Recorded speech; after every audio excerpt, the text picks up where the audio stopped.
Audio book घर के वातावरण में स्वर्ग का अवतरण।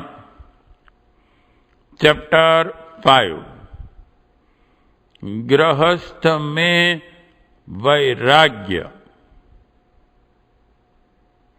गृहस्थ आश्रम की निंदा करते हुए कोई सज्जन ऐसा कहते हुए सुने जाते हैं कि घर गृहस्थी में पड़ना माया के बंधन में फंसना है। उसकी दृष्टि में घर गृहस्थी माया का पिटारा है और बिना गृहस्थी रहना स्वर्ग की निशानी है। परंतु विचार करने पर प्रतीत होता है कि उपरोक्त कथन का कुछ विशेष अर्थ नहीं है। कारण यह है, माया का बंधन बाहरी वस्तुओं या बाहरी मनुष्यों में नहीं, वरन अपनी मनोवृत्तियों में है। यदि मन अपवित्र है, काम, क्रोध, लोभ से भरा हुआ है, तो जो बातें गृहस्थ में होती हैं वही संन्यास से बाहर भी हो सकती हैं। हमने देखा है कि बहुत से बाबा जी कहलाने वाले महाराज भिक्षा मांग मांग कर धन जोड़ते हैं, मरने पर उनके पास प्रचुर धनराशि निकलती है। हमने देखा है कि ग्रह विहीन लोगों की इंद्रियां भी लोलुप होती हैं। शब्द, स्पर्श, रूप, रस, गंध में वे लोलुप रुचि प्रकट करते हैं, उनके आकर्षण से आकर्षित होते हैं। अपनी वस्तुओं से कुटी, वस्त्र, पुस्तक, पात्र, शिष्य, साथी आदि से ममता रखते हैं। यही सब बातें ही दूसरे रूप में गृहस्थ में होती हैं। वैराग्य, त्याग, विरक्ति, इन महातत्वों का सीधा संबंध अपने मनोभावों से है। यदि भावनाएं संकीर्ण हो, कलुषित हो, स्वार्थमयी हो, तो चाहे जैसी उत्तम सात्विक स्थिति में मनुष्य क्यों न रहे, मन का विकार वहां भी पाप की दुराचार की सृष्टि करेगा। यदि भावनाएं उदार एवं उत्तम हैं, तो अनगिन और अनिष्टकारक स्थिति में भी मनुष्य पुण्य और पवित्रता उत्पन्न करेगा।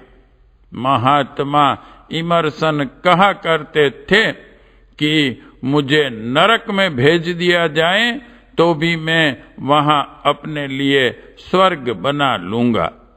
वास्तविक सत्य यही है।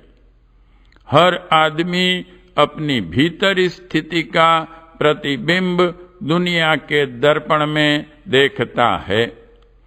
यदि उनके मन में माया है, तो घर, बाहर, वन, अरण्य, मंदिर, स्वर्ग, सब जगह माया है। माया के अतिरिक्त और कुछ नहीं।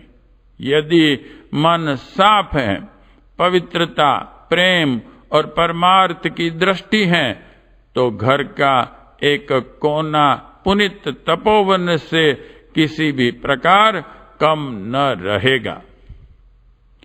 राजा जनक प्रभृति अनेकों ऋषि हुए हैं जिन्होंने गृहस्थ में रहने की साधना की और परम पद पाया।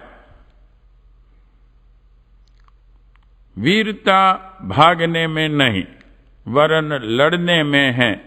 यदि गृहस्थाश्रम में अधिक कठिनाइयां हैं, तो उनसे डरकर दूर रहना उचित नहीं। पानी में घुसे बिना तैरना कैसे सीखा जाएगा?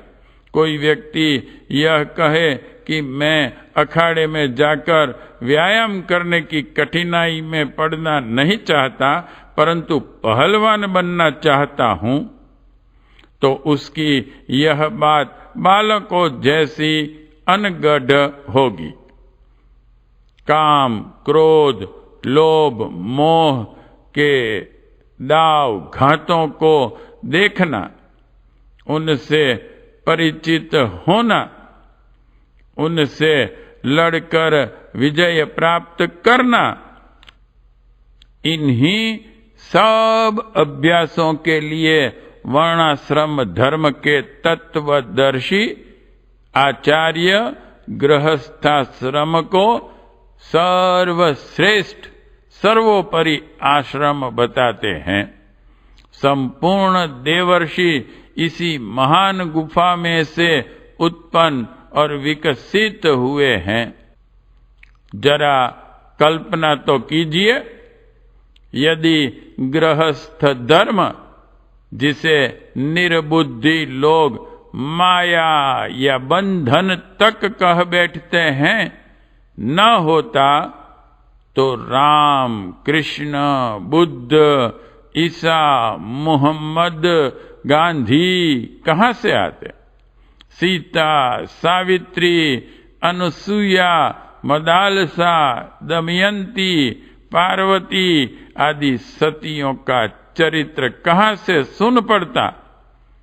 इतिहास के पृष्ठों पर जगमगाते हुए उज्जवल हीरे किस प्रकार दिखाई देते? अन्य तीनों आश्रम बच्चे हैं। गृहस्थ उनका पिता है। पिता को बंधन कहना, नरक बताना, त्याज्य ठहराना एक प्रकार की विवेकहीनता है। उत्तरदायित्वों का भार पड़े बिना कोई व्यक्ति वास्तविक, गंभीर, जिम्मेदार और भारी भरकम नहीं होता। अलहड़ बछेड़े बहुत कूदते, फांदते और दुलतियां उड़ाते हैं, परंतु जब कंधे पर भार पड़ता है तो सावधानी से एक एक कदम रखना पड़ता है।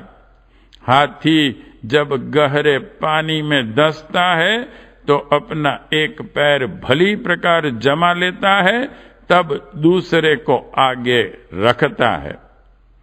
उसकी सारी सावधानी और होशियारी इस समय एक स्थान पर केंद्रीभूत हो जाती है। जिस चित्त वृत्ति निरोध को, एकाग्रता को पतंजलि ने योग बताया है, वह एकाग्रता कोरी बातूनी जमाबंदी से नहीं आती। उसके लिए एक प्रेरणा, जिम्मेदारी चाहिए। गृहस्थाश्रम का बोझ पड़ने पर मनुष्य जिम्मेदारी की ओर कदम बढ़ाता है। अपना और अपने परिवार का बोझ पीठ पर लादकर उसे चलना पड़ता है, इसलिए उच्छृंखलता को छोड़कर वह जिम्मेदारी अनुभव करता है। यह जिम्मेदारी ही आगे चलकर विवेकशीलता में परिणत हो जाती है। राजा को एक साम्राज्य के संचालन की बागडोर हाथ में लेकर जैसे संभल कर चलना पड़ता है, वैसे ही एक सद्गृहस्थ को पूरी दूरदर्शिता, विचारशीलता, धैर्य, सहनशीलता और आत्म संयम के साथ अपना हर एक कदम उठाना पड़ता है। चाबुक सवार जैसे घोड़े को अच्छी चाल चलना सिखाकर उसे हमेशा के लिए बढ़िया घोड़ा बना देता है, वैसे ही गृहस्थ धर्म भी ठोक पीट कर, कड़वे मीठे अनुभव कराकर एक मनुष्य को आत्म संयमी, दूरदर्शी, गंभीर एवं स्थिर चित्त बना देता है। यह सब योग के लक्षण हैं। जैसे फल पक कर समयानुसार डाली से स्वयं अलग हो जाता है, वैसे ही गृहस्थ की डाल से चिपका हुआ मनुष्य धीरे धीरे आत्मनिग्रह और आत्म त्याग की शिक्षा पाता रहता है और अंततः एक प्रकार का योगी हो जाता है।